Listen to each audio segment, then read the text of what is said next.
a wise man listens to a wise man. Yeah. And I'm trying to be a wise man, and I want to use whatever God. One thing I realized when you go to a meeting and the guys lead, it's God leads with them. We call it the Holy Ghost, Yeah. and that is where the healing takes place. Yeah. We can say all we want, but if we don't have God in that, our partner in this, it doesn't work because they're full of words. They've had a ton of advice. They've been listening to everybody tell them what's wrong or right, and that's not the key. It's that Holy Ghost, that relationship with God that talks to them at night and during the day and kind of helps them along on their journey. Yeah. So, all these pieces are just essential, and they're not always and I always like to say this, it's not only for the guys in recovery, it's for people in church. Yes. And some people in church that aren't in recovery, that are coming Sunday, won't get the benefit of where these guys are heading if they put the work in and surrender to the Lord 100%. If they surrender, they're on their way. Yeah. I mean, they can have a life beyond. I've experienced this, so I know it's beyond my imagination of where God can take you if you surrender 100%. And if I can, just with that word surrender, this is part of my answer to your question.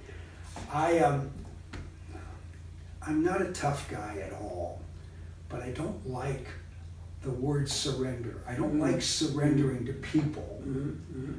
And I'm not a tough guy, so I won't fight you, but I'll drag my feet and just won't cooperate really well. I'm not a good surrenderer. And instead, of course, I struggle with surrendering to God on many occasions. But I decided one day that I was going to spell surrender H-O-W, honest, open, and willing. Mm-hmm. And if I am that honest with God, open to God, willing to God, I'm as surrendered as I never could be. Yeah. And I thought, I'm not really good in this surrender thing, but I'm okay with being honest, open, willing. Yeah. And so I think it's the key to I think it's who you are. Yeah. I think the key to doing whatever it is we're going to do in ministry, and I think it's really good in recovery, I need to just be as honest, open, and willing as I can be with God and them. Yeah. And I simply pass on to them what's been working for me. Yeah. And if they're coming to a place like this or my place, they're looking for answers already. Yeah. They're open. Yeah. And we don't have to cram anything down their Right. throats. We don't have to beat them over the head with the Bible. Right. We just, and when we can admit our own struggles, Yeah. and as a pastor for all those years, I found out, I was taught, this pastoral manner where you say things, and you don't try to put yourself on a pedestal, but you're fine if they put you on one, And so I struggled in those early days, feeling the need to be honest about the fact that their pastor struggles. Mm. So I started just putting that out there a little more and a little more and a little more. Mm-hmm. And it wasn't what they taught me in seminary, Mm-hmm. but I found out I got more street cred in church because now they knew their pastor had the same kind of struggles that they do, and he's working through it, so maybe we can too. Yeah. And so when we're just that real with guys, Yeah. and I think part of that real is just kind of being this honest, open, willing guy before God, with them, Yeah. it's a powerful thing. Yeah. Yeah. And I see you as being that guy, and I know that's the kind of work's going to be done here. Yeah.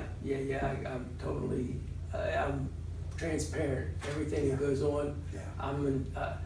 Just because I'm walking with God doesn't mean that I don't have struggles, but it's like you said, that attitude, or I'm willing, and He's always protected me, guided me, taken me, and it will always come out on the better side of every situation because I'm obedient and trying to do my best. He loves me. He's my dad. Yeah. So and He does the same for everybody.